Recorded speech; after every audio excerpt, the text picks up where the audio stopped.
So friends, now let us go into the various aspects of decision making. The first and foremost, always from exam angle and from understanding angle, is the decision making of make and buy. So decision 1 deals with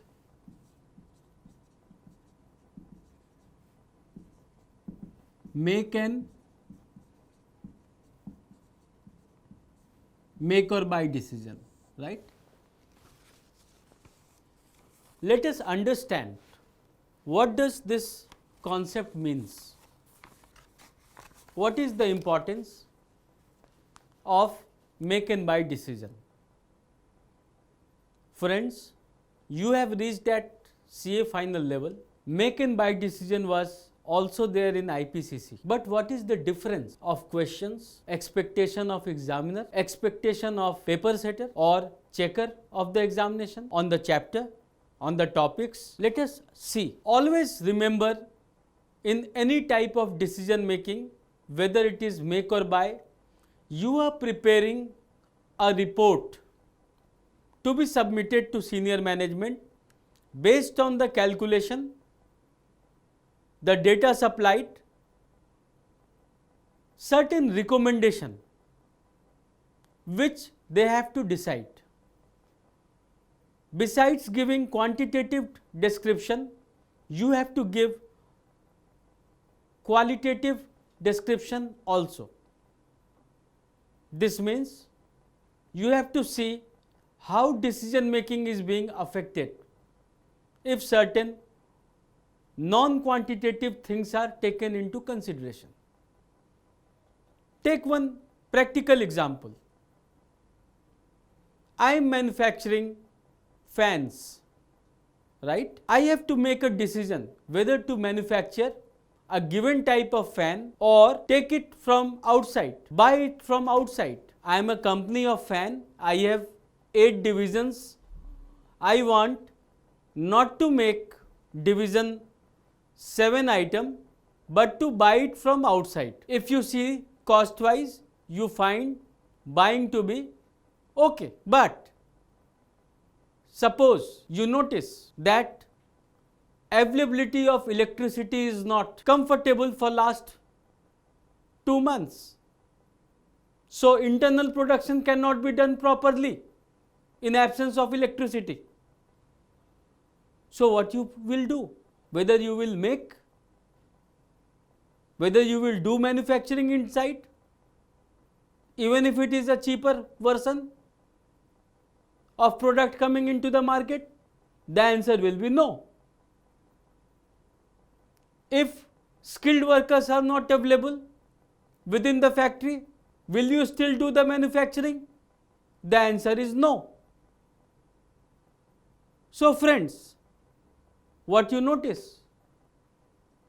Make and buy decision at CA final level is not only on calculation, mathematical calculation, but qualitative aspect is also looked into it. So with this understanding, let us go into the concept of make and buy. So friends, we are into make and buy decision making. So what are the component of make cost? What are the component of buy cost? This is what you are required to understand. So if you see the component of make cost, you have direct material, you have direct labor, you have variable overhead,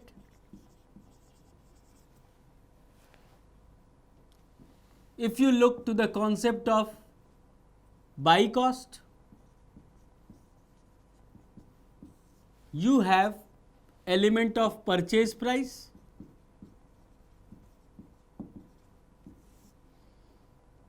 you may get some discount also.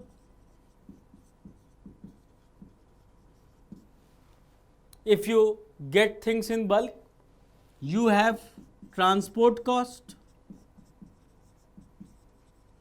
you have insurance cost,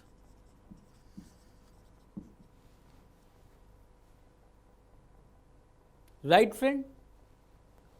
So you have to calculate the two costs and come to a situation where you can compare whether this cost is more than this cost or this cost is more than this cost. So this is one type of decision making which is very important from the exam perspective. Now you have to tell what are the non-cost consideration also. What does this mean? You have to tell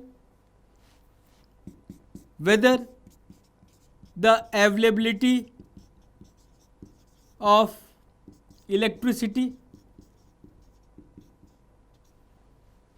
is there, whether availability of skilled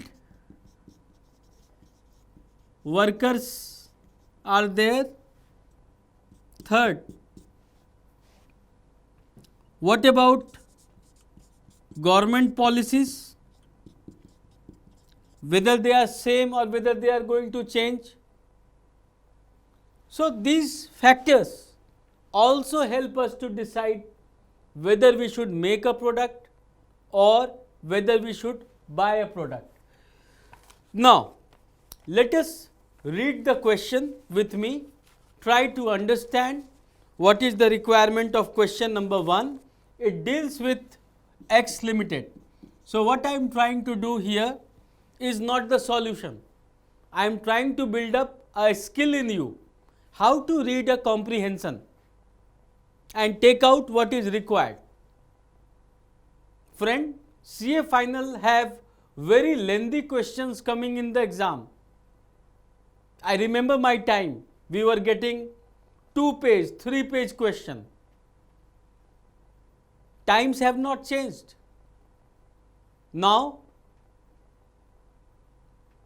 times are almost same in terms of the number of pages of question. If you see the latest exam, the paper is of 15 to 16 pages. Examiner wants whether you can read question properly, take out the element, present the fact in the shape of a table and give a proper presentation. This is the requirement.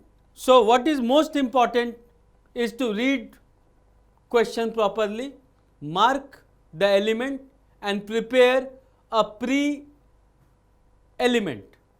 So you need to have pre-simplified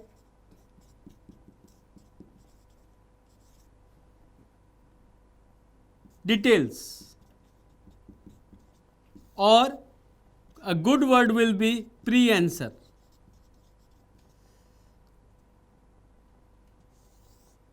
Elements.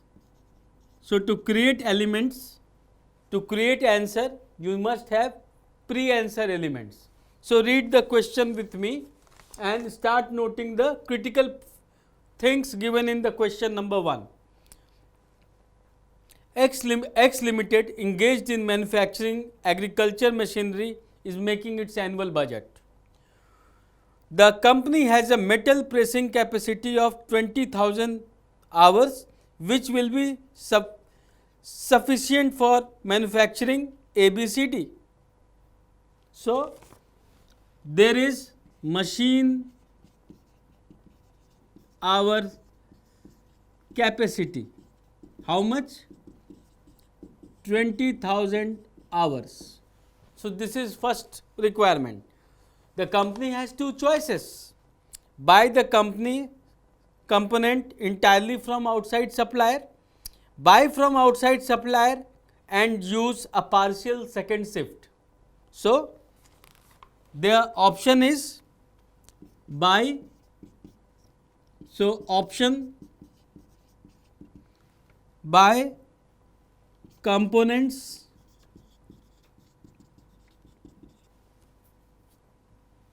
from outside supplier.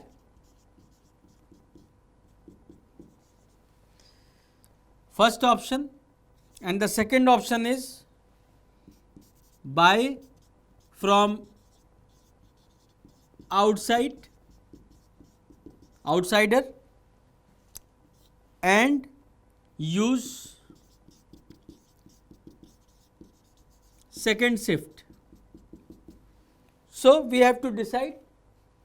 We have been provided details of standard cost per unit in terms of requirement in units, direct material, direct wages which is variable cost, direct expense, fixed overhead, and ultimately we get total production cost.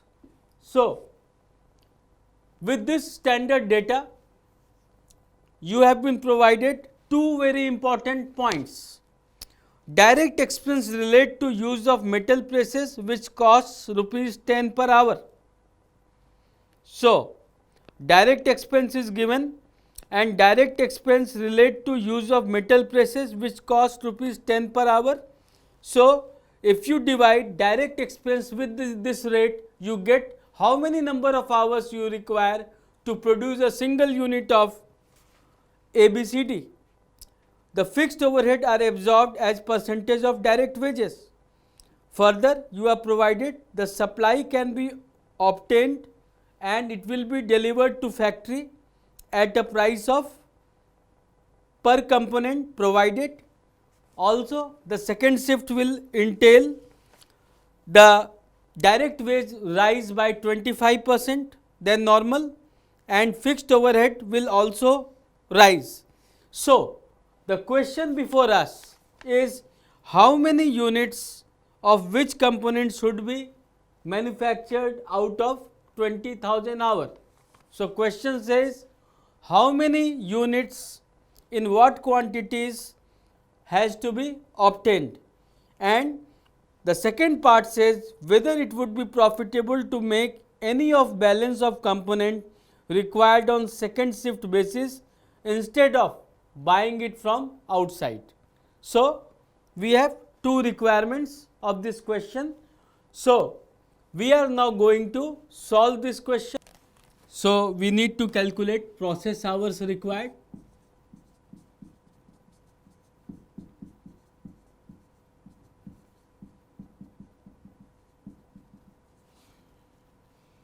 For A, B, C and D,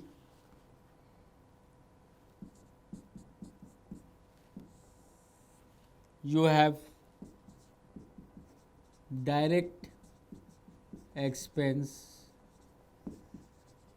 per unit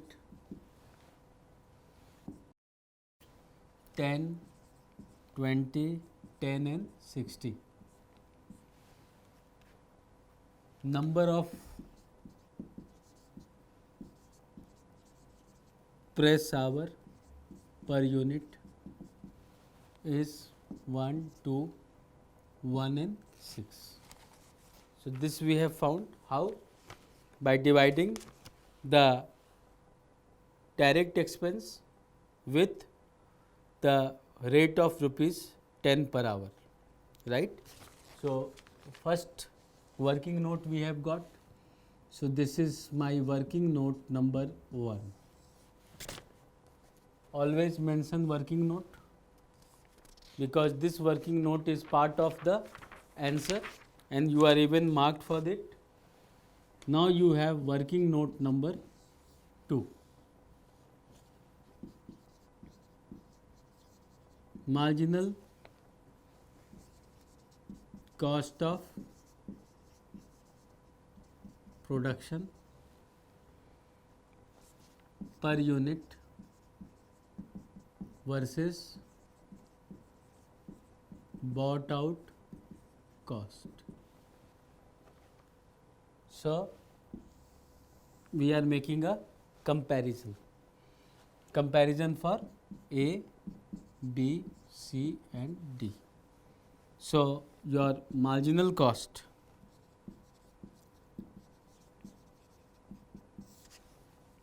you have direct material, so you can write it direct material, direct labor. It is given here, material is 37, 27, 25, 44, 10, 8, 22, 40. So this information is supplied in the question, what I am noting down. Your direct expense is given. How much it is given? 10, 20, 10 and 60. So if you add, what you get? Marginal cost per unit, this is 57, 55, 57 and 144. Now your buying price, bought out price, this is given. If you take it from outside, they charge you 60 rupees, they charge you 59 rupees, they charge you 52 rupees, they charge you 168 rupees. So if I compare these two, what I get? Excess of bought out price over marginal cost, right? This is 3, this is 4, this is -5, this is 24. Why minus? Because 52 minus 57, you are finding excess of bought out price over marginal cost. In layman's sense, if you buy from outside and you compare internally with our own marginal cost, you find in case of C, it is better to buy from outside, because if you manufacture internally at 57, there will be a loss of ₹5 per unit, right? You have press hour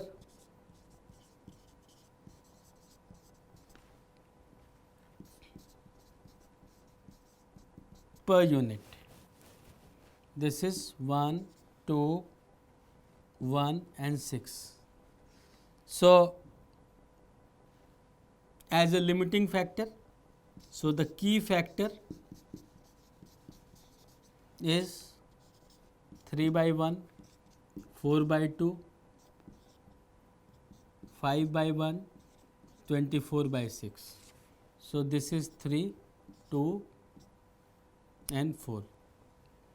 So if you have to do ranking, this is first choice, this is second choice, this is third choice, and this will be the fourth choice, the last choice. In fact, this choice should not be considered. I will show you why. So this is the working note step number 2. So now we are going to do allocation of 20,000 hours available to us. So this is time available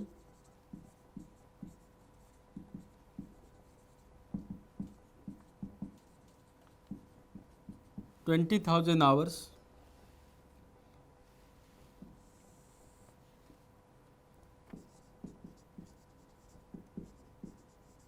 available capacity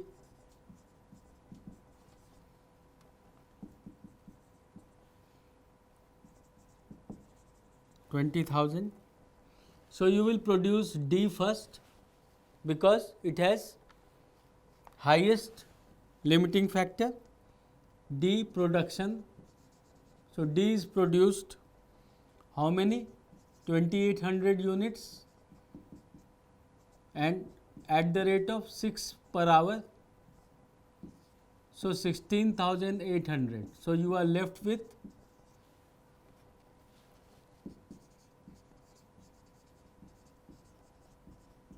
balance hours. Next you have A is produced how many units?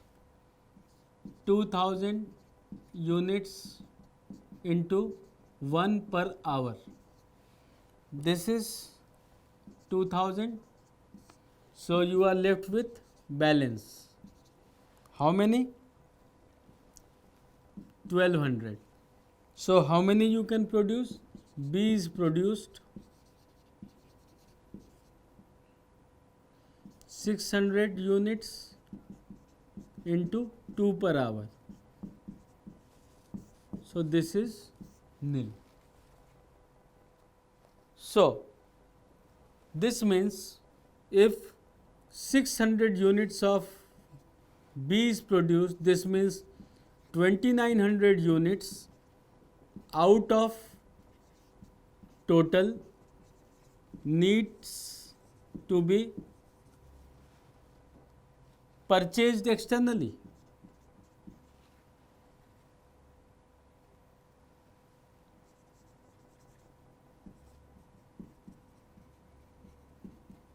Or manufactured in second shift.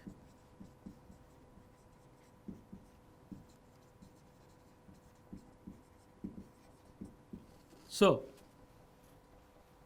we have to decide whether we must manufacture in second shift or buy it from outside. So this was the first part of the solution. Now going into the second part of solution, which is this particular thing.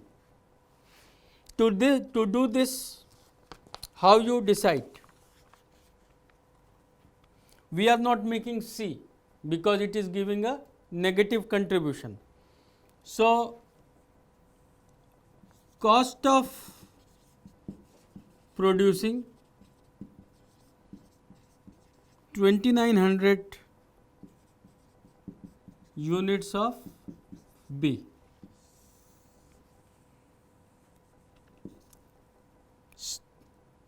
Variable cost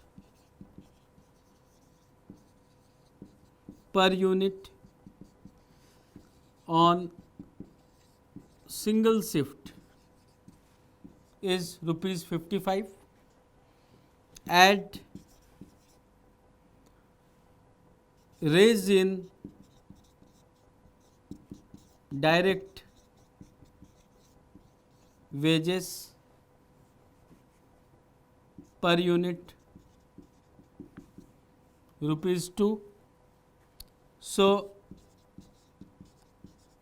variable cost per unit becomes 57 and total variable cost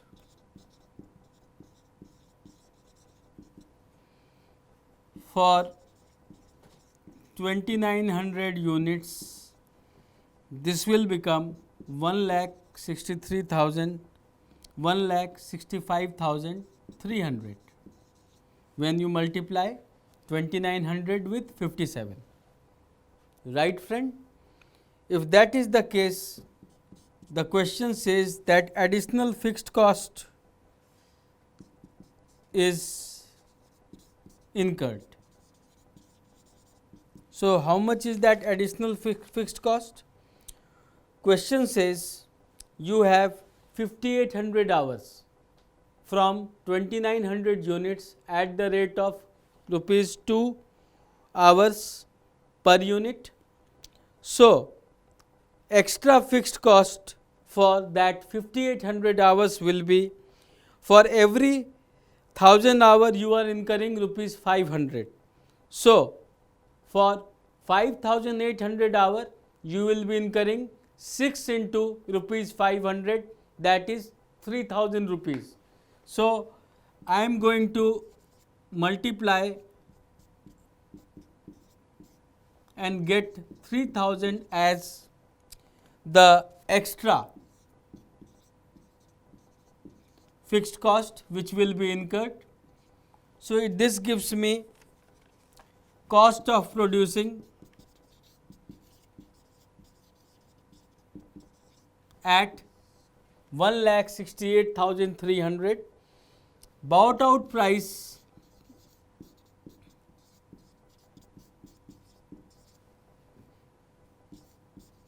for 2900 units.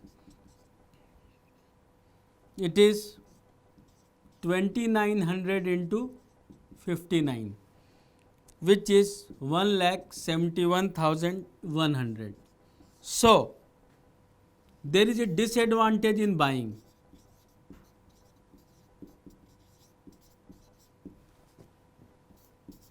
So if you purchase, there is a loss of rupees 2800.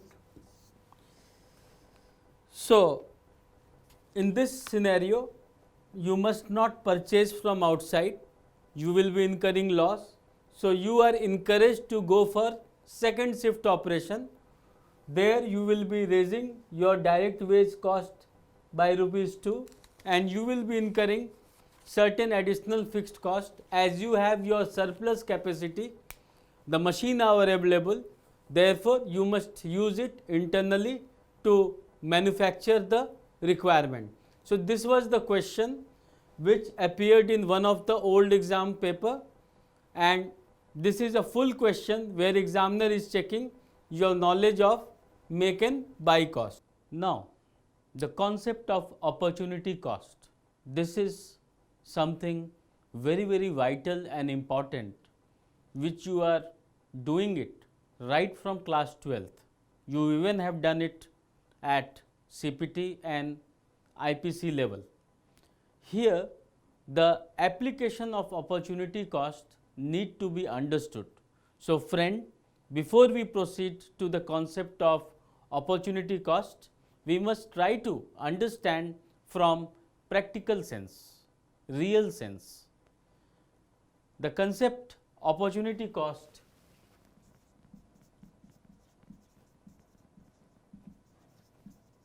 is linked to sacrifice of working capacity. So we must understand what that means for. You are doing some work, you are working at full capacity. Now another work comes in your factory, you are asked to get that work done, the new work, that will amount to sacrifice of the current work. Now as a good businessman, you must compare what is the benefit, the contribution I am getting from the current work. Is the benefit of the proposed work which has come now is better than the current work I am doing? If it is there, then we will go for sacrifice, which is opportunity cost.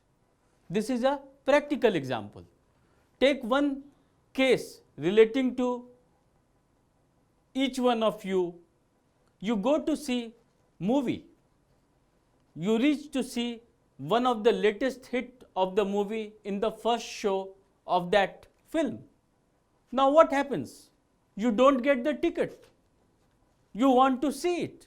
You don't want to miss the movie and want to see it little later.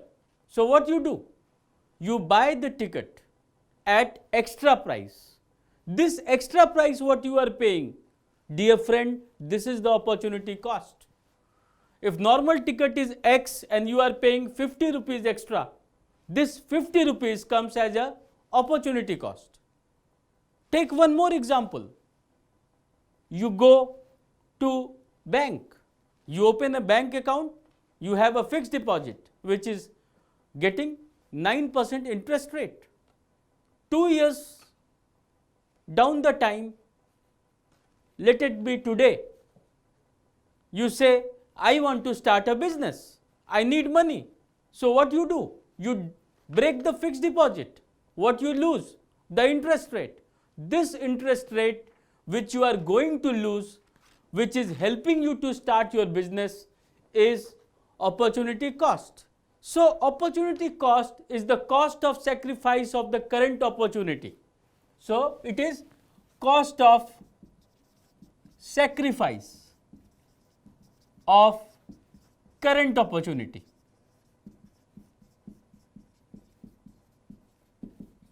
You can even say it is the cost of diverting an input from stage 1 to stage 2. So what is stage 1 and stage 2? Stage 1 is the current work what you are doing. What is stage 2? The proposed work which has come to you. This is opportunity cost. So I can say, as per the definition of CIMA, Chartered Institute of Management Accountant, it says the value of benefit sacrificed when one course of action is chosen in preference to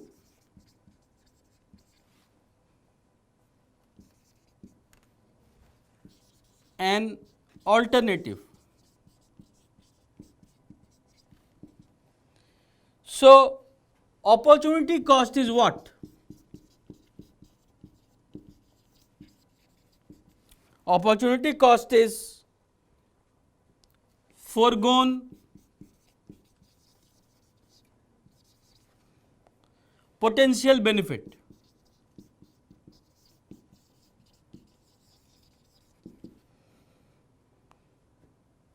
So foregone potential benefit from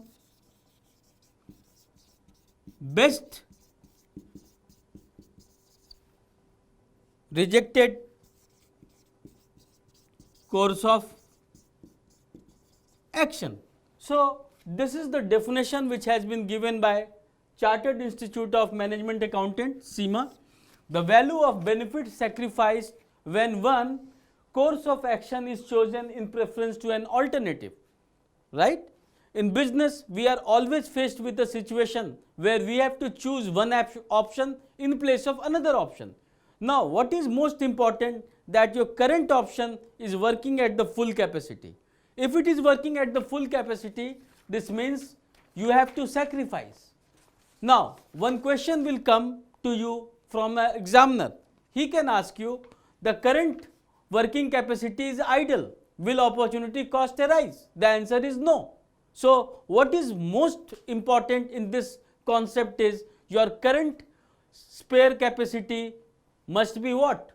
It must be working with full pace. Therefore, dear friend, this working capacity must be working at full capacity. This is very, very vital. If it is working at 10% capacity, this means 90% is spare. If you get a work equal to 50% capacity, there is no opportunity cost, because out of 90%, 50% is idle. So you are using that. But if you get a work equal to 95% capacity, what you find that if you are working at 10% capacity, your 5% is going to be a spare capacity, which is taken away. So opportunity cost will relate to 5% item. So dear friend, as a conclusion, I can say that 100% is an idle capacity. If it is there, then that means that the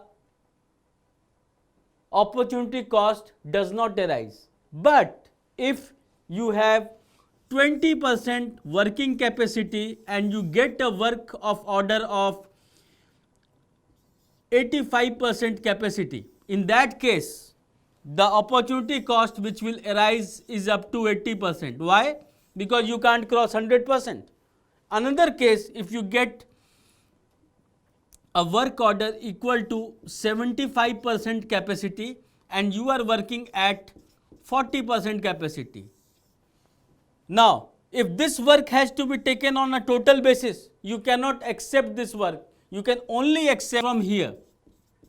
And 15% current work is conducted on a routine basis. So, the opportunity cost will be for 25% unit. Why 25%? Because you have to take away 25% of the current work. Then only you can have the benefits coming. So, friend, opportunity cost we will be solving sufficient problem, but at conceptual level for short note purpose, this is what is required to be written in the exam hall.